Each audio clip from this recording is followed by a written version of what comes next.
আসসালামু আলাইকুম সবাইকে। আলহামদুলিল্লাহ, আশা করি সবাই সুস্থ আছেন, ভালো আছেন। আজকের লাইভটি খুবই গুরুত্বপূর্ণ। লাইভটি হচ্ছে লাইভে যাওয়ার আগে আমি যে বিষয়টি বলবো সেটি হচ্ছে আজকের লাইভটি বেসিক্যালি হচ্ছে শেখার জন্য, শেখানোর জন্য না। আমরা যারা নবীন আইনজীবী আছি এবং সাধারণ মানুষদের জন্য আজকের লাইভটি রিটের বেসিক বিষয়গুলো নিয়ে আলোচনা করব এবং ডেসক্রিপশনে দেখতে পাচ্ছেন যে রিট পিটিশন দায়েরের পদ্ধতি এবং এটা নিয়মকানুন এবং রাষ্ট্রীয় এখতিয়ার বিষয় নিয়ে আমরা আলোচনা করব। আজকে যে বিষয়গুলো নিয়ে কথা বলবো সেটা হচ্ছে রিট কি এবং রিট পিটিশন কি, এরপর হচ্ছে রিট কোথায় দায়ের করা যায় এবং কারা রিট দায়ের করতে পারে এবং কাদের বিরুদ্ধে রিট দায়ের করা যায়, কয় ধরনের রিট আছে, রিট দায়েরের পদ্ধতি এবং রিট করার সুবিধা অসুবিধা। আমরা প্রায়শ দেখি ইলেকট্রিক মিডিয়ায়, প্রিন্ট মিডিয়ায় মহামান্য হাইকোর্টের বিষয়ে যে সময়ের মধ্যে কারণ দর্শানোর কথা বলা হয়েছে, 30 দিনের মধ্যে জবাব দাখিলের কথা বলা হয়েছে, রুল ইস্যু করা হয়েছে, বিভিন্ন বিষয়ে আমরা নিউজ দেখে থাকি। তো সেই ক্ষেত্রে এই বিষয়গুলো আসলে সাধারণ মানুষের কাছে খুবই গুরুত্বপূর্ণ যে আসলে রিট কি এবং রিট কয় ধরনের হতে পারে বা রিট কিভাবে দায়ের করা যায়, কারা কারা রিট দায়ের করতে পারে, সেই বিষয়গুলো নিয়ে জাস্ট বেসিক একটা আলোচনা করব। আমি আবারও বলছি, আজকের এই রিটের বিষয়ে ইলাবোরেটলি ডিসকাস করার যোগ্যতা আমি মোটেও রাখি না। আমি একজন ছাত্র। আমি চিন্তা করি যে এই গুরুত্বপূর্ণ বিষয়গুলো যখন আমি একা স্টাডি করব, একা একা কেন স্টাডি করব, এর পাশাপাশি যদি আমি অনলাইনে সেটা শেয়ার করি তাহলে আমাদের কিছু লার্নের ফ্রেন্ড এবং সাধারণ মানুষ এই বিষয়গুলো থেকে উপকৃত হয়। তবে কেউ ভুলের ঊর্ধ্বে নয়। আমি ইচ্ছাকৃত ব্যাপাস কথা বা ভুল বিষয়ে তথ্য দেওয়ার চেষ্টা করব না। আমি যতটুকু সম্ভব আপনাদেরকে সঠিক এবং অর্থাৎ প্রপার বিষয় উপস্থাপন করার চেষ্টা করব, যার জন্য আমার সামনে কিছু নোট আছে। এই নোটগুলোর সাহায্যে আমি সেটা শেয়ার করার চেষ্টা করব।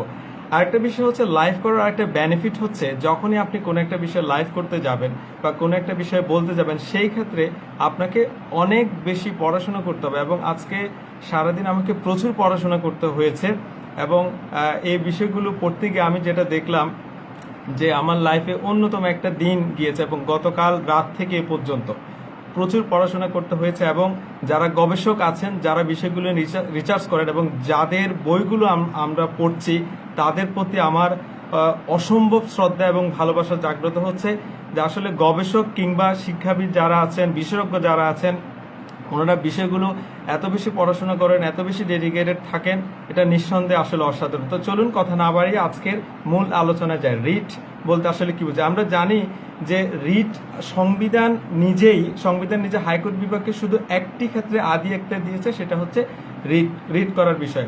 আমরা যখন জজ কোর্টে বা নিম্ন আদালতে যখন কোনো একটা বিষয়ে আমাদের অধিকার লঙ্ঘিত হয় বা প্রাইভেট রাইটের যে বিষয়টা আছে সেটা প্রাইভেট লকে ফলো করে কিন্তু জজ কোর্টে মামলাটা হয়ে থাকে, কিন্তু রিটের ক্ষেত্রে একমাত্র এখতিয়ার সেটা হচ্ছে হাইকোর্ট ডিভিশনের, অর্থাৎ বাংলাদেশ সুপ্রিম কোর্টের। ফর এক্সাম্পল, কোনো একজন ব্যবসায়ী যখন ব্যবসা করতে যায়, উনি প্রতারণার যখন শিকার হয়ে থাকেন, তখন সেই ক্ষেত্রে এটা একটা প্রাইভেট বিষয়, সেই ক্ষেত্রে ওনাকে অবশ্যই নিম্ন আদালতে সেই প্রতিকার চাইতে হবে। অর্থাৎ রিট করার যে বিষয়টা, তার আগে বলিনি রিট আসলে কি। রিট হচ্ছে আদালতের একটি আদেশ। আদালত হচ্ছে উচ্চ আদালতের একটা আদেশ। সেখানে দুটো ক্ষেত্রে রিট করা যায়। একটা হচ্ছে বাংলাদেশে অর্থাৎ স্ট্যাটিউটরি যে ল আছে, সেই লতে যদি কোনো প্রতিকার না থাকে, সেই ক্ষেত্রে রিট করার মাধ্যমে সেই প্রতিকারের একটা বিষয় আছে। একটা হচ্ছে মৌলিক অধিকার যদি লঙ্ঘন হয়। এখন মৌলিক অধিকারটা লঙ্ঘিত হয় কার মাধ্যমে? সেটা হচ্ছে প্রাইভেট কোনো পার্সনের মাধ্যমে? ডেফিনেটলি না। সেটা হচ্ছে সরকার বা অর্থাৎ সরকারি প্রতিষ্ঠানের কর্মকর্তা কর্মচারী কর্তৃক যখন মৌলিক অধিকার লঙ্ঘিত হয়, সেই ক্ষেত্রে রিট করার বিষয়টা আছে। তো আমি একটা বিষয় উপস্থাপন করব, তার আগে একটা বিষয়, গুরুত্বপূর্ণ একটা বিষয় বলে নিই যে কোনো সরকারি ব্যক্তি বা কর্তৃপক্ষের বিরুদ্ধে প্রদান করা এবং হাইকোর্ট ডিভিশনে সে আদেশ অনুযায়ী কাজ করতে বলা হয় অথবা প্রাথমিকভাবে শোকজ নোটিশ করা হয় এবং সেই শোকজ নোটিশের ভিত্তিতে তাকে কারণ দর্শাতে বলা হয়। এক কথায় আমরা বলতে পারি যে মহামান্য হাইকোর্টে আবেদন দায়ের করে এবং মহামান্য হাইকোর্ট সেখানে আদেশ এবং নির্দেশ দিয়ে থাকেন। তো রিট আসলে কারা দায়ের করতে পারে এবং কাদের বিরুদ্ধে রিট দায়ের করা যায়, সেই বিষয়গুলো আমি আমার এই নোটের সাহায্যে আমি আপনাদের সামনে উপস্থাপন করার চেষ্টা করব। প্রথমত হচ্ছে যে রিট 5 ধরনের রিট দায়ের করা যায়। সেই ক্ষেত্রে 3 ধরনের রিটের ক্ষেত্রে যিনি রিট করবেন পিটিশনারকে অবশ্যই অ্যাগ্রিভড হতে হবে, সংক্ষুব্ধ হতে হবে। এখন অ্যাগ্রিভড পার্সন কারা, এটা নিয়েও প্রচুর ব্যাখ্যা আছে, ইন্টারপ্রিটেশন আছে। সে বিষয়টা নিয়ে এখন আলোচনা করছি না। তিনটা রিটের ক্ষেত্রে writ of mandamus, writ of prohibition এবং রিট অফ সার্সিউরারি, অর্থাৎ এই তিনটা ক্ষেত্রে অ্যাগ্রিভড হতে হবে। আর হ্যাভিয়াস কর্পাস এবং কো ওয়ারেন্ট অর্থাৎ কারণ দর্শানো রিট, এই দুইটা ক্ষেত্রে অ্যাগ্রিভড হওয়ার প্রয়োজন নেই। সেক্ষেত্রে যে কেউ চাইলে রিট করতে পারে। আমি 5টা বিষয় সংক্ষেপে আলোচনা করার চেষ্টা করব। তবে এই রিট করার উৎসটা কি, সেটা হচ্ছে আমাদের সর্বোচ্চ আইন, সেটা হচ্ছে বাংলাদেশ সংবিধান। অর্থাৎ বাংলাদেশ সংবিধানের 102 অনুচ্ছেদ বলে রিট করার উৎস, রিটের বিষয়টা ওখানে বলা আছে। তবে 102 নম্বর অনুচ্ছেদে রিটের যে নামগুলো আলাদা আলাদা করে সেখানে বলা নেই, অর্থাৎ আলাদা আলাদা নাম উল্লেখ করা হয়নি। অবশ্য প্রত্যেকটা রিটের বিষয়বস্তু সেখানে বিদ্যমান রয়েছে। তো আমি যে 5 ধরনের যে রিট আছে সেই বিষয়গুলো একটু আলোচনা যেতে চাই। প্রথম যে রিটটা সেটা হচ্ছে হ্যাভিয়াস কর্পাস রিট। এই বিষয়টা হচ্ছে যে অর্থাৎ to have the body before the court, অর্থাৎ কোর্টে উপস্থাপন করা, অর্থাৎ কোর্টে উপস্থিত করার যে আদেশটা, সেই বিষয়ে হ্যাভিয়াস কর্পাস। সেটা কি, সেটা হচ্ছে বন্দী ব্যক্তিকে সশরীরে কোর্টের সামনে হাজির করার জন্য যে আদেশ কোর্ট কর্তৃক, অর্থাৎ কোনো ব্যক্তিকে সরকার অথবা অন্য কেউ আটক করলে কি কারণে তাকে আটক করা হয়েছে তা জানার জন্য বন্দীকে আদালতে হাজির করার যে নির্দেশ দিয়ে থাকে উচ্চতর আদালত, আটককারীকে যে আদেশ দিয়ে থাকে, অর্থাৎ আটককারীকে যে আদেশ দিয়ে থাকে তাকে বন্দি প্রদর্শন রিট বলে। ভালো বাংলা হচ্ছে বন্দি প্রদর্শন রিট, তবে প্রচলিতভাবে আমরা সবাই যেটা জানি সেটা হচ্ছে হ্যাভিয়াস কর্পাস। এরপরে আমি যে বিষয়টি বলবো সেটা হচ্ছে কোয়ারেন্টো বা কারণ দর্শানো রিট। কারণ তিনটা বিষয় যে ম্যান্ডামাস, প্রহিবিশন এবং সার্সিউরারি, এই তিনটা বিষয় গুরুত্বপূর্ণ আলোচনার ক্ষেত্রে। কিন্তু এই দুটো বিষয় অর্থাৎ হ্যাভিয়াস কর্পাস এবং কোয়ারেন্টো, এই দুটো বিষয়ে কিন্তু অ্যাগ্রিভড হওয়ার প্রয়োজনে যে কেউ চাইলে এই দুটো বিষয়ে রিট করতে পারে। কোয়ারেন্টোর কথাটা হচ্ছে by what warrant or authority, অর্থাৎ কোন কর্তৃত্বে কোনো ব্যক্তি যদি এমন কোনো সরকারি পদ বা পাবলিক অফিসের দাবি করে যে পদের যোগ্যতা তার নেই, অর্থাৎ অবৈধভাবে উনি ওই পদটি দখল করে আছেন বলে মনে হয়, সেই ক্ষেত্রে আর কি এই উচ্চতর আদালতে যে আদেশের মাধ্যমে উক্ত ব্যক্তিকে তার পদ দখলে বা দাবির কারণ দর্শানোর নির্দেশ করে তাকে কারণ দর্শাও রিট বলা হচ্ছে। এই দুটো ক্ষেত্রে হ্যাভিয়াস কর্পাস এবং কোয়ারেন্টো, অর্থাৎ হ্যাভিয়াস কর্পাস যার ভালো বাংলা হচ্ছে বন্দি প্রদর্শন রিট এবং কোয়ারেন্টো কারণ দর্শানো রিট, এই দুইটা রিটে অ্যাগ্রিভড হওয়ার প্রয়োজন নেই রিটকারীকে, দ্যাট মিনস পিটিশনারকে। আমি যদি ভুল না বলি তাহলে তাদেরকে অ্যাগ্রিভড হওয়ার প্রয়োজন নেই। তবে তিনটা রিটের ক্ষেত্রে ডেফিনেটলি অ্যাগ্রিভড হতে হবে। এবং যখন আদালতে রিট করানোর জন্য মানে রিট করা হয়, এই তিনটা ক্ষেত্রে আদালত জিজ্ঞেস করে আপনি অ্যাগ্রিভড কিনা, কিভাবে আপনি সংক্ষুব্ধ হয়েছেন, সেই বিষয়গুলো কিন্তু আদালত জানতে চায় এবং এই বিষয়টা খুবই গুরুত্বপূর্ণ। আমি কিছুক্ষণ আগেও বলেছি অ্যাগ্রিভড পার্সন কারা কারা, সে বিষয়ে যথেষ্ট ব্যাখ্যার প্রয়োজন আছে এবং যথেষ্ট পড়াশোনার ব্যাপার আছে। তো তিনটা বিষয়ে বলবো, আমি দুটো বিষয় বলেছি, হ্যাভিয়াস কর্পাস রিট এবং কোয়ারেন্টো রিট। এখন বলবো ম্যান্ডেমাস, প্রহিবিশন এবং সার্সিউরারি। ম্যান্ডেমাস বিষয়টা হচ্ছে যে অধস্তন কোনো আদালত বা ট্রাইব্যুনাল অথবা ব্যক্তি বা প্রতিষ্ঠান যদি তার আইনত দায়িত্ব পালন অস্বীকার করে, অর্থাৎ দায়িত্ব পালন অস্বীকার করে কিংবা দায়িত্ব পালন করতে ব্যর্থ হয়, সেই ক্ষেত্রে আদালত একটি আদেশ দিয়ে থাকেন যে আদেশের মাধ্যমে দায়িত্ব পালন করতে উক্ত আদালত বা ট্রাইব্যুনালকে বাধ্য করে। অর্থাৎ সরকারি কোনো প্রতিষ্ঠানের কর্মকর্তা কর্মচারী তার যে দায়িত্ব পালন করার কথা সেই দায়িত্বটি পালন করছে না, দায়িত্ব পালন করার জন্য উচ্চ আদালত অর্ডার করছেন, উচ্চ আদালত আদেশ করছেন, যে আদেশের মাধ্যমে অর্থাৎ যেটার মাধ্যমে আপনার অর্ডার করা হচ্ছে দায়িত্ব পালন করার জন্য, সেটাকে আমরা বলছি ম্যান্ডেমাস।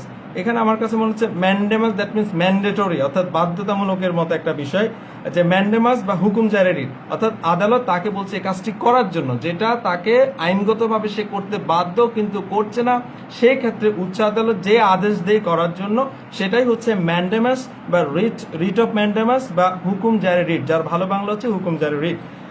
এরপরে যে বিষয়টা বলবো সেটা হচ্ছে writ of prohibition. Writ of প্রহিবিশনের ক্ষেত্রে দুই ক্ষেত্রে এই জাতীয় রিট করা যায়। প্রথমত হচ্ছে যদি কোনো অধস্তন আদালত, ট্রাইব্যুনাল বা কোনো কর্তৃপক্ষ, সরকারি কোনো কর্তৃপক্ষ, সংস্থা বা ব্যক্তি তার এখতিয়ার বহির্ভূত, অর্থাৎ যেটা হচ্ছে ইন এক্সেস অফ জুরিসডিকশন, এখতিয়ার মানে হচ্ছে ক্ষমতা মিনস পাওয়ার, বহির্ভূত কাজ করতে যদি উদ্যত হয় সেই ক্ষেত্রে। এবং দ্বিতীয়ত হচ্ছে যদি কোনো প্রতিষ্ঠান ন্যাচারাল জাস্টিস প্রিন্সিপাল, অর্থাৎ প্রিন্সিপাল অফ ন্যাচারাল জাস্টিস ভঙ্গ করে, এইসব ক্ষেত্রে হাইকোর্ট যেই নির্দেশের মাধ্যমে ওই সরকারি প্রতিষ্ঠানের কর্মকর্তা, কর্মচারী, কোর্ট, ট্রাইব্যুনাল যেটাই বলি না কেন, উক্ত ব্যক্তি বা ডেফিনেটলি সরকারি ব্যক্তি বা কর্তৃপক্ষকে উক্ত কাজ করা থেকে বিরত রাখে। অর্থাৎ যে বিষয়টা বলা হচ্ছে যে ওই সরকারি কর্মকর্তা কর্মচারীর ওই কাজটি করার কথা না, আইনত সেই কাজটি করার আইনতভাবে সে কাজটি করার কথা না, কিন্তু সে করছে, সেই ক্ষেত্রে আদালত যে আদেশ দিয়ে থাকে কর্তৃপক্ষ উক্ত কাজ করা থেকে বিরত রাখার জন্য, নিষেধাজ্ঞামূলক যে বিষয় থাকে সেটাকে আমরা বলছি কোড অফ প্রহিবিশন বা নিষেধাজ্ঞামূলক রিট।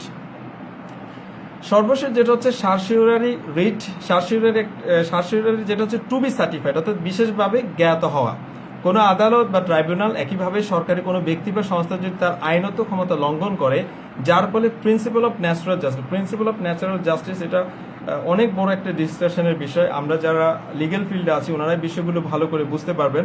যাই হোক, প্রিন্সিপাল অফ ন্যাচারাল জাস্টিস যদি লঙ্ঘিত হয়, সেই ক্ষেত্রে হাইকোর্ট যে উৎপ্রেষণ রিট বা সার্সিউরারি রিট, অর্থাৎ দুটি উদ্দেশ্যে উচ্চতর আদালত উৎপ্রেষণ রিট জারি করতে পারে। দুটো বিষয়, নাম্বার ওয়ান, অধস্তন কোনো আদালত বা ট্রাইব্যুনাল সরকারের কোনো ব্যক্তি, সংস্থা, কর্মকর্তা, কর্মচারী যদি কর্তৃক বহির্ভূত কাজকে বাতিল বা নাকচ করে দেওয়া হয়, অথবা সর্বশেষ হচ্ছে একইভাবে অধস্তন আদালত ট্রাইব্যুনাল কোনো মামলা শুনানির জন্য উচ্চতর আদালত নিজেই গ্রহণ করার জন্য হয়, সেই ক্ষেত্রে আপনার রিট অফ সার্সিউরারি বিষয়টা থাকবে।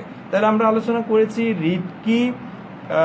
রিট কি, কত ধরনের রিট, এবং এই রিট করার যে উৎসটা কি, আইনটা কি, সেটা হচ্ছে বাংলাদেশ অর্থাৎ আমাদের সংবিধান, সর্বোচ্চ আইন। তবে 102 অনুচ্ছেদে রিটগুলোর বিষয়ে আলাদা আলাদা করে নাম উল্লেখ করা নেই, তবে অবশ্য প্রত্যেকটি রিটের বিষয়বস্তু সেখানে বিদ্যমান রয়েছে। এরপরে আরো কিছু ইম্পর্টেন্ট বিষয় আমি নোট করেছি, আমি আপনাদের আস্তে আস্তে ধীরে ধীরে সে বিষয়গুলো আলোচনা করবার চেষ্টা করি। আমরা আলোচনা করেছি ইতিমধ্যে, তবে একটা কথা আসলে বলতে হয়, সেটা হচ্ছে যখন কোন একটা বিষয়ে আমাদের যে রাষ্ট্রীয় আইনে যদি প্রতিকার থাকে, সেই ক্ষেত্রে অবশ্যই রিট করার সুযোগ নেই।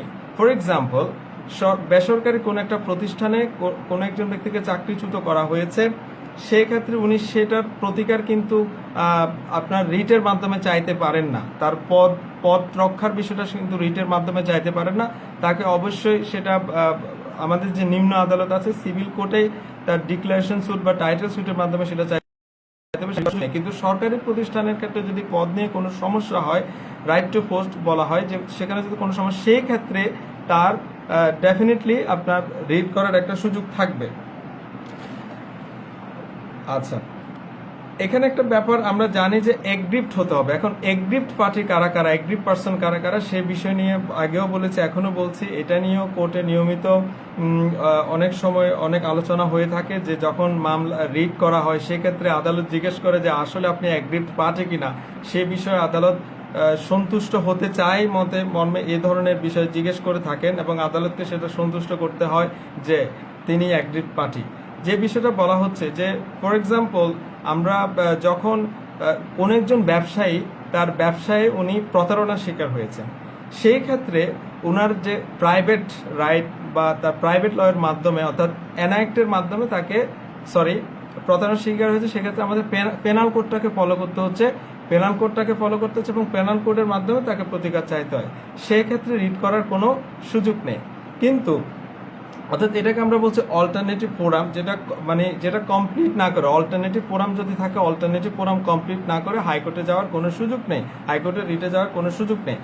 আচ্ছা, যে কোনো ব্যক্তির বিরুদ্ধে রিট দায়ের করা যাবে না, কোন কোন ব্যক্তির বিরুদ্ধে রিট দায়ের করা যাবে তা সংবিধানে বলে দেওয়া আছে। আমরা আগেও বলেছি যে গণপ্রজাতন্ত্রী বাংলাদেশ সরকারের সাথে কানেক্টেড আছেন, বাংলাদেশ সরকারের দায়িত্ব পালন করছেন, এরকম ব্যক্তির ক্ষেত্রে রিট দায়ের করা যাবে। ফর এক্সাম্পল, একজন স্ত্রী, তার হাজবেন্ড হচ্ছে বলি যে জনপ্রশাসন মন্ত্রণালয়ের একটা দায়িত্ব আছে, ফর এক্সাম্পল উনি সচিব, এখন সেই ক্ষেত্রে ওনার হাজবেন্ড সচিব, এখন ওনার হাজবেন্ড সচিব ওনার হাজবেন্ডের সাথে, অর্থাৎ স্বামী স্ত্রীদের মধ্যে যখন কোন একটা সমস্যা হয়, সেক্ষেত্রে স্ত্রী চাইলে উনি সরকারি কর্মকর্তা, ওনার বিরুদ্ধে রিট করে অধিকার চাইবেন স্ত্রী হিসেবে, সেই সুযোগ নেই। কারণ ওনার সাথে, অর্থাৎ ওই স্ত্রীর সাথে ওই ব্যক্তির যে স্বামীর সাথে, অর্থাৎ স্বামী স্ত্রীর সমস্যা হয়েছে, এখানে কিন্তু ওনার হাজবেন্ড সরকারি কর্মকর্তা বলেই যে সেখানে রিট করার একটা বিষয় থাকবে তা না। অর্থাৎ যখনই ব্যক্তি ক্ষেত্রে প্রাইভেট বিষয় থাকবে, পার্সন টু এক ব্যক্তি আরেক ব্যক্তির বিরুদ্ধে রিট করার সুযোগ নেই। তবে ওই ব্যক্তিটা যদি কোনো সরকারি কর্মকর্তা কর্মচারী বা কর্তৃপক্ষ হয়ে থাকে সেই ক্ষেত্রে ওই ব্যক্তির বিরুদ্ধে রিট করা যাবে, কারণ ওই ব্যক্তি সরকারকে প্রতিনিধিত্ব করছে, সরকারের দায়িত্ব পালন করছে। ওই সরকারি ব্যক্তি যখন ওই পদে থেকে তার কোনো একজন ব্যক্তির মৌলিক অধিকার লঙ্ঘন করে থাকে, সেই মৌলিক অধিকার লঙ্ঘনের প্রতিকার চাইতে হয় হাইকোর্ট ডিভিশনে রিট পিটিশন করার মাধ্যমে, রিট দায়ের করার মাধ্যমে। সেটা ব্যক্তি থাকে না, সেটা ওই পদের এগেনস্টে বিষয় থাকে, অর্থাৎ গণপ্রজাতন্ত্রী বাংলাদেশ সরকারের সাথে সংযুক্ত আছে, কাজ করছে এরকম। তারপর হচ্ছে লোকাল অথরিটি। আমি এখানে কিছু বিষয় নোট করেছি যে লোকাল অথরিটি বলতে কাদেরকে বোঝায়। তারপরে হচ্ছে স্ট্যাটিউটরি পাবলিক অথরিটি যারা আছে তাদের বিরুদ্ধে রিট করার সুযোগ আছে। লোকাল অথরিটি বলতে আমাদের পৌরসভা বলি, ইউনিয়ন পরিষদ বলি, জেলা পরিষদ বলি, ইউনিয়ন পঞ্চায়েত বলি, তারপর হচ্ছে কর্পোরেশন আছে, এদের এগেইনস্টে কিন্তু রিট করার বিষয় থাকবে। তারা লোকাল অথরিটি, স্থানীয় সে বিষয়ে কিন্তু আমাদের জেনারেল ক্লজ অ্যাক্ট যেটা আছে সেখানে খুব সুন্দর করে আলোচনা করা আছে যে লোকাল অথরিটি বলতে আসলে কাদেরকে মিন করবে, অর্থাৎ এগ্রি পার্টি, লোকাল অথরিটি, এই টার্মগুলো কিন্তু খুবই ইম্পর্টেন্ট। এটা নিয়ে কোর্টে অনেক সময় হয় যে উনি আসলে লোকাল অথরিটি কিনা, ওনাকে লোকাল অথরিটি বলা যাবে কিনা। এক্ষেত্রে একটা উদাহরণ আমি বলতে পারি, সেটা হচ্ছে সেনা কল্যাণ ট্রাস্ট অথবা এরকম একটা বিষয় যে ওনাদের এগেনস্টে আর্মি বা বিডিআর এদের এগেনস্টে কিন্তু রিট দায়ের করা যায় না, তবে কিছু কিছু ক্ষেত্রে করা যাবে, তবে সেই ক্ষেত্রে সম্পূর্ণ সুপ্রিম কোর্টের অর্থাৎ ইন্টারপ্রিটেশনের উপর ডিপেন্ড করবে। কারণ রিটের বিষয়টা আসলে অনেক বিশাল একটা বিষয়, আমার মতো অতি ক্ষুদ্র নগণ্য মানুষের পক্ষে সম্ভব না এত অল্প সময়ে ডিপ আলোচনা করা। আজকে আমি জাস্ট শুধুমাত্র বেসিক বিষয়গুলো নিয়ে আলোচনা করছি যে রিট আসলে কি, কারা কারা রিট দায়ের করতে পারে, কত ধরনের রিট হয়ে থাকে, সেই বিষয়গুলো নিয়ে আমি আলোচনা করছি। এখানে আরো অনেকগুলো বিষয় আছে, আসলে এই মুহূর্তে এই গুরুত্বপূর্ণ বিষয়গুলো আলোচনা করাটা আমার পক্ষে এই অর্থে কঠিন, কারণ আমি যদি আলোচনা করতে যাই হয়তো কিছু ভুল তথ্য আপনাদেরকে পরিবেশন করে ফেলতে পারে। তারপর আমি যেটা করছি সেটা হচ্ছে যে রিট দায়েরের যে সুবিধা এবং অসুবিধা নিয়ে একটু কথা বলি। রিট দায়ের করলে যে সুবিধাটা হয় সেটা হচ্ছে যে তাড়াতাড়ি প্রতিকার পাওয়া যায়, এবং রিট দায়ের করলে এটা তাড়াতাড়ি খুব দ্রুত নিষ্পত্তি হয়, যে যা দেশের অন্যান্য সব মামলার মতো জটিল প্রক্রিয়া না, এবং রিট করলে দ্রুত সময় সমাধান পাওয়া যায়। তবে এটার একটা অসুবিধা হচ্ছে যে রিট একটু ব্যয় সাপেক্ষ বিষয়, এটা আমরা সবাই জানি। আচ্ছা, কোনো নাগরিকের মৌলিক অধিকার যখন লঙ্ঘন হয়েছে কিংবা কোনো বিষয়ে প্রচলিত আইনে প্রতিকার নেই, এমন দুইটি ক্ষেত্রে অ্যাকচুয়ালি সংবিধানের 102 অনুচ্ছেদ অনুযায়ী হাইকোর্ট বিভাগের রিট দায়ের করতে, এটা আমি ইতিমধ্যে বলেছি। এক্ষেত্রে একটা ব্যাপার না বললে নয়, যে মৌলিক অধিকার লঙ্ঘনের যে ব্যাপারটা, এটা কিন্তু অবশ্যই সরকারি কর্মকর্তা কর্মচারী কর্তৃক বা সরকার কর্তৃক হতে হবে। যদি সরকার কর্তৃক হয় এটা হচ্ছে রিটের অন্যতম পূর্বশর্ত, অন্যথায় রিট করার কোনো সুযোগ নেই।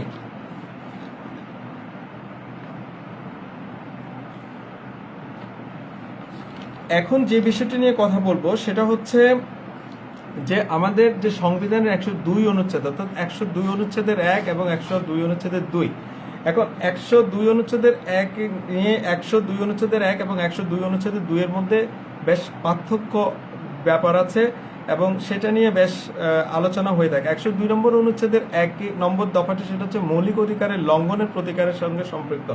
এই কথা না বললে না, আমি ব্যারিস্টার আব্দুল হালিম স্যারের একটা বই আমি পেয়েছি, যে সেখানে স্যার যে বিষয়টা বলেছেন যে 102-এর 1 অনুচ্ছেদের যে আসলে রিট, মৌলিক অধিকার লঙ্ঘন হলে যে রিট করার যে ব্যাপারটা, সেটা কিন্তু বাংলাদেশে খুব বেশি একটা দেখা নেই এখনো, তবে সবগুলোই দেখা যায় 102-এর 2 অনুচ্ছেদেই উপ অনুচ্ছেদে আপনার রিট পিটিশন হচ্ছে, রিট দায়ের হচ্ছে। তো 102 নম্বর অনুচ্ছেদে 2 দফার বিধানসমূহ কেবল মৌলিক অধিকারসমূহ বলবৎের জন্য নয়, বরং অন্যান্য সরকারি, আধা সরকারি, বেসরকারি বিচার বিভাগে এবং আধা বিচার বিভাগে ব্যক্তি এবং প্রতিষ্ঠানের কার্যাবলীর বৈধতা বিচারের জন্য প্রণয়ন করা হয়েছে। আর 102 নম্বর অনুচ্ছেদের 1 নম্বর দফার যেটা হচ্ছে যে মৌলিক অধিকার বলবৎ করতে হলে আবেদনকারীকে অবশ্যই অ্যাগ্রিপ্ট হতে হবে, সংক্ষুব্ধ হতে হবে, এবং কিন্তু 102 নম্বর অনুচ্ছেদের 2 নম্বর দফার অধীনে মামলা দায়ের করতে হলে আবেদনকারী সর্বক্ষেত্রে সংক্ষুব্ধ হওয়ার প্রয়োজন নেই। এটাই হচ্ছে বেসিক পার্থক্য। এখন যে বিষয়টা নিয়ে কথা বলবো সেটা হচ্ছে যে 102 নম্বর অনুচ্ছেদ এবং লোকাল স্ট্যান্ডের বিষয়টা নিয়ে যে একটা বিতর্ক থাকে, এবং জনস্বার্থে মামলা লিটিগেশন, আমরা এটা ব্যাপকভাবে শুনেছি। সো 102 নম্বর অনুচ্ছেদ বা লোকাল স্ট্যান্ডের যে বিতর্ক, সেটা হচ্ছে লোকাল স্ট্যান্ডই একটা ল্যাটিন শব্দ, এবং রাইট টু সু অর্থাৎ মামলা করার অধিকার, নিষেধাজ্ঞার ক্ষেত্রে উৎপ্রেষণ বা যে রিটগুলো জারি করার ক্ষমতা হাইকোর্ট বিভাগের কোনো ঐচ্ছিক বা ডিসক্রিপশনের ক্ষমতা নয়, অর্থাৎ হাইকোর্ট বিভাগ স্বেচ্ছা প্রণোদিত বা সুমোটো হয়ে সরকারের কোনো সংস্থা কিংবা ব্যক্তির বিরুদ্ধে রিট জারি করতে পারে না। তো এই তিনটি রিটের জন্য যে কেউ যদি কেউ মামলা দায়ের করতে পারে, কেবলমাত্র সংযুক্ত ব্যক্তি অ্যাগ্রিভড পার্সন মামলা করতে পারে। এই কারণে যখন কোনো ব্যক্তি হাইকোর্ট বিভাগে উপরোক্ত তিনটি রিটের যে কোনো একটির জন্য মামলা দায়ের করতে যায়, তিনটা আমি বলেছি ইতিমধ্যে, আবারও বলছি, সেটা হচ্ছে ম্যান্ডেমাস, রিট অফ ম্যান্ডেমাস বা হুকুম জারি, প্রহিবিশন নিষেধাজ্ঞামূলক রিট এবং সার্সিওলারি এবং অর্থাৎ উৎপ্রেষণ রিট। এই তিনটা রিটের ক্ষেত্রে ডেফিনেটলি অ্যাগ্রিভড হতে হবে। আর হ্যাবিয়াস কর্পাসের ক্ষেত্রে কিংবা কোয়ারেন্টো, এই দুইটা ক্ষেত্রে অ্যাগ্রিভড হওয়ার কোনো প্রয়োজন নেই। অর্থাৎ এই বেসিক বিষয়টাকে বেসিক্যালি বলা হচ্ছে লোকাল স্ট্যান্ডিং। অর্থাৎ অ্যাগ্রিভড পার্সন মামলা করতে পারে যেই কারণে যখন কোনো ব্যক্তি হাইকোর্ট বিভাগ উপরোক্ত তিনটি রিটের যে কোনো একটির জন্য মামলা দায়ের করতে যায়, তখন দেখতে হয় আবেদনকারীর মামলা করার অধিকার। এটা নিয়ে কোর্টেও প্রচুর হয় যে আপনি অ্যাগ্রিভড পার্টি কিনা, অ্যাগ্রিভড হয়েছেন কিনা, এটা কিভাবে হয়েছে, যে লোকাল স্ট্যান্ডে আছে কিনা। এই লোকাল স্ট্যান্ডে শুধু ব্যক্তির থাকবে যিনি প্রজাতন্ত্র বা প্রজাস্থানীয় কর্তৃপক্ষের বিষয়বলির সাথে সংশ্লিষ্ট কোনো দায়িত্ব পালনকারী ব্যক্তির কাজের দ্বারা ক্ষতিগ্রস্ত হয়েছেন, ফলে তিনি সংক্ষুব্ধ। এটা হচ্ছে বিষয়। যেমন আবু তোহা আদনানের কথা যদি বলি, তাকে যখন আটক করা হয়েছে কিংবা করা হয়েছে, যখন আদালতে হুকুমের যে বিষয়টা, এটা নিয়ে আমরা শুনেছি যে রিট করবেন, অনেক সিনিয়র আইনজীবীদেরকে আমরা শুনেছি। এটাও কিন্তু আমরা বলতে পারি হ্যাবিয়াস কর্পাস রিট, অর্থাৎ কোনো বন্দী ব্যক্তিকে আদালতে উপস্থিত করার হুকুম চেয়ে যে রিটটা করে, সেটা হচ্ছে হ্যাবিয়াস কর্পাস বা বন্দি রিট। আচ্ছা, এখন যে কথাটা বলবো সেটা হচ্ছে জনস্বার্থে মামলা বা সংক্ষুব্ধ ব্যক্তি। দুটো বিষয় নিয়ে একটা বিষয় আছে, যে জনস্বার্থে মামলার ক্ষেত্রে আসলে কাউকে অ্যাগ্রিভড হতে হবে এই ধরনের বিষয় থাকে না। কিন্তু যে তিনটা রিটের কথা বলেছি, সেই তিনটা রিটের ক্ষেত্রে কিন্তু অ্যাগ্রিভড পার্সন হওয়ার প্রয়োজনীয়তা রয়েছে। এই জনস্বার্থে মামলা বা পাবলিক ইন্টারেস্ট লিটিগেশনটা কিন্তু আগে ছিল না। এটা হচ্ছে, আমরা জানি যে 48 DLR 1996 doctor Mohiuddin Faruk versus বাংলাদেশের যে একটা মামলা হয়েছে, সেখানে একটা সিদ্ধান্ত আসছে। আমি একটু ডিটেল পড়ছি যেহেতু এটা অত্যন্ত গুরুত্বপূর্ণ একটা বিষয়, যে ইংরেজিতে বলা হয় অ্যাগ্রিভড পার্টি, এটার ভালো বাংলা হচ্ছে সংক্ষুব্ধ ব্যক্তি। আচ্ছা, তিনটা রিট, নিষেধাজ্ঞা, উৎপ্রেষণ বা পরমাদেশ, এই তিনটা রিটের জন্য যে কেউ মামলা দায়ের করতে পারে না। এই ক্ষেত্রে আপনাকে অ্যাগ্রিভড হতে হবে। যখন আপনি রিট অফ প্রহিবিশন চাইবেন, রিট অফ ম্যান্ডেমাস চাইবেন, সেই ক্ষেত্রে কিন্তু অবশ্যই আপনার অ্যাগ্রিভড পার্সন হতে হবে। অর্থাৎ আপনি ওই প্রজাতন্ত্রের সরকারি কর্মচারী কর্তৃক ক্ষতিগ্রস্ত হয়েছেন মর্মে, অ্যাগ্রিভড হয়েছেন মর্মে, আপনার সে ধরনের বিষয় থাকতে হবে, গ্রাউন্ড থাকতে হবে, দেন আপনি এই তিনটা রিট করতে পারবেন, অন্য সুযোগ নেই। কিন্তু হ্যাবিয়াস কর্পাসের বিষয়ে বলি কিংবা কোয়ারেন্টোর বিষয়ে বলি, সেক্ষেত্রে আপনার অ্যাগ্রিভড হওয়ার প্রয়োজন নেই, যে কেউ চাইলে করতে পারে। এই বিষয়গুলোর সাথে পিআইএল বা পাবলিক ইন্টারেস্ট লিটিগেশন বা জনস্বার্থে মামলার একটা বিষয় আছে। এখন প্রশ্ন হলো, যে বিষয়টা বলছিলাম, যে এখন প্রশ্ন হলো সংক্ষুব্ধ ব্যক্তি কাকে বলে, সংক্ষুব্ধ ব্যক্তি বলতে কাকে বোঝায়, এবং এই বিষয়ে সর্বজনীন কোনো সংজ্ঞা নেই। তবে ঐতিহ্যগতভাবে অ্যাগ্রিভড পার্সন বা শব্দটিকে ডক্টর মহিউদ্দিন ফারুক ভার্সেস বাংলাদেশ, যে 48 DLR 1996 438 মামলা সর্বপ্রথম হাইকোর্ট বিভাগে এই বিষয়ে উদার দৃষ্টিভঙ্গি গ্রহণ করা হয়েছে।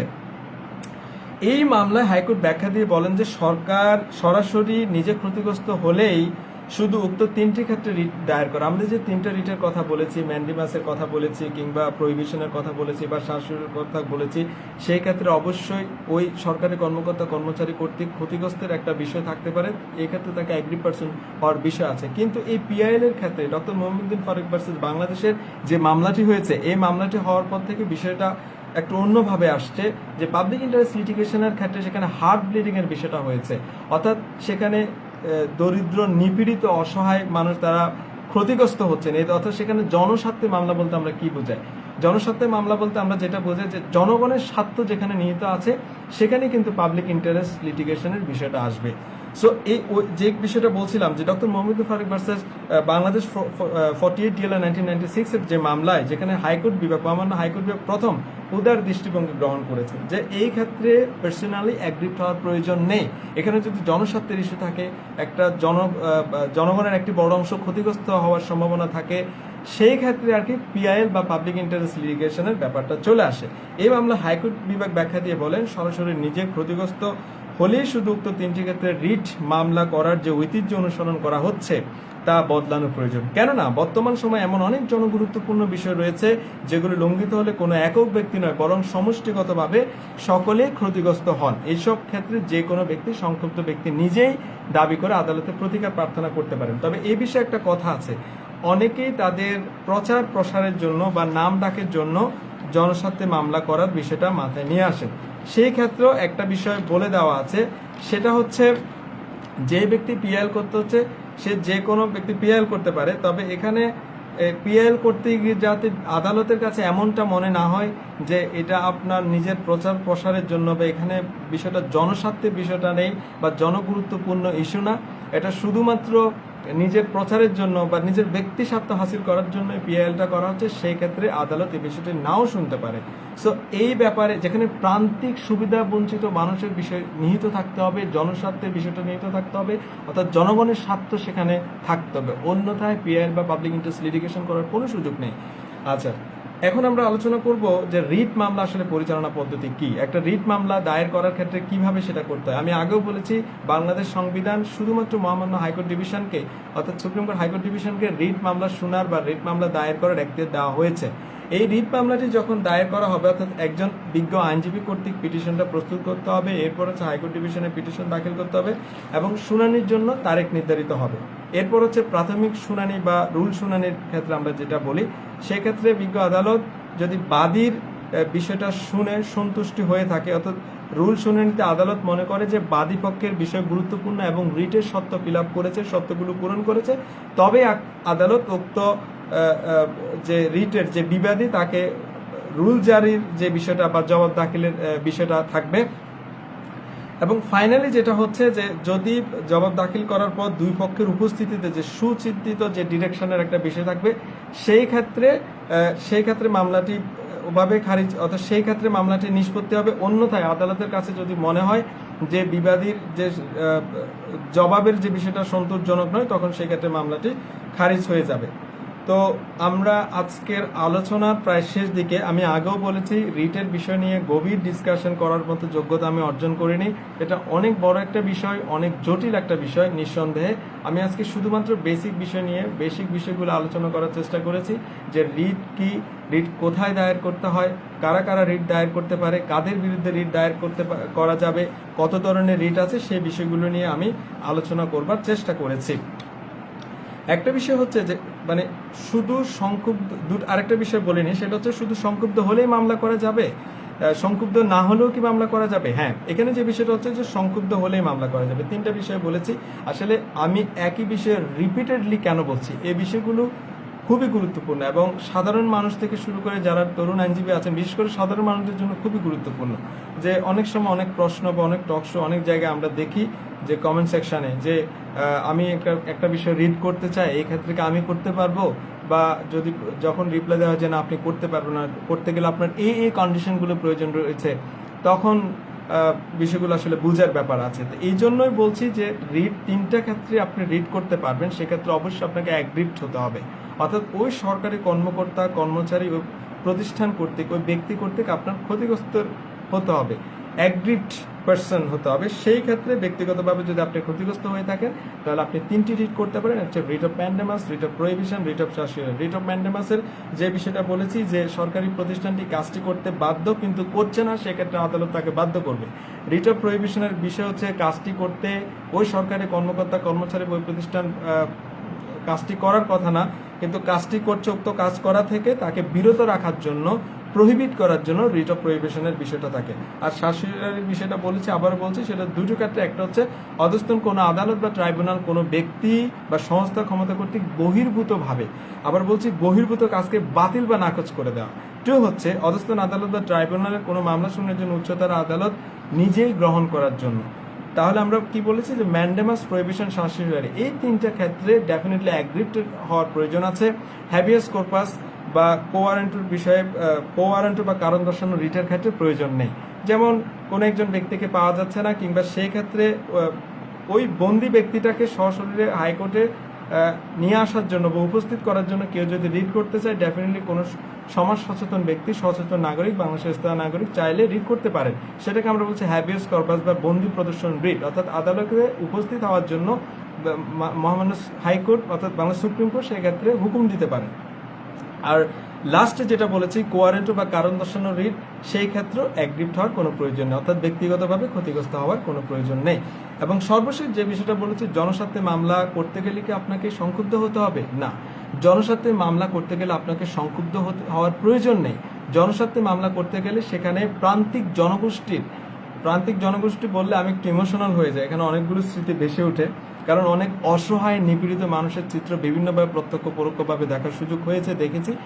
এই প্রান্তিক জনগোষ্ঠীর অসহায় নিপীড়িত মানুষের যেখানে জনস্বার্থ নিহিত থাকবে, সেই ক্ষেত্রে পিআইএল বা পাবলিক ইন্টারেস্ট লিটিগেশন করার সুযোগ থাকবে, অন্যথার সুযোগ নেই।